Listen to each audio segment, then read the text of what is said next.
શહેરના Limbayat police station વિસ્તારમાં 30 નાલ ચોકી છે. આ 30 નાલ ચોકી પાસે આજે એક હત્યાનો બનાવ બન્યો હતો. આ બનાવનો સમય લગભગ 6:30 ની આસપાસનો છે, સાંજનો.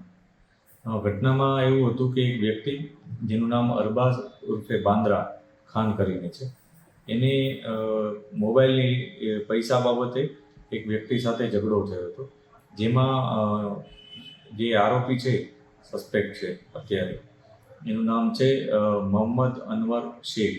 એ અને એના બે પુત્રો આ બધાએ આવી અને ત્યાં એના સાથે મારામારી કરી અને એના ઉપર ચપ્પુ ઉલાવી દીધું હતું, જેને કારણે એનું જે ભોગ બનનાર છે એનું હોસ્પિટલમાં જતાં મૃત્યુ થયું હતું.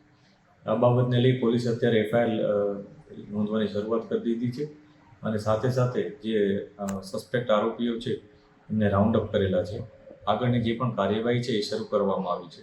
આ ઘટનામાં જે વિક્ટીમ છે એ આરોપીઓ છે એમનો વચ્ચે ખરેખર શું ઇસ્યુ હતો એની પણ તપાસ ચાલુ છે.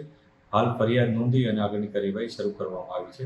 જે બોડી છે એને પણ પોસ્ટમોર્ટમ માટે મોકલવામાં આવશે અને જે પણ મેડિકલ એવિડન્સ મળશે એ મુજબ કાર્યવાહી કરવામાં આવશે.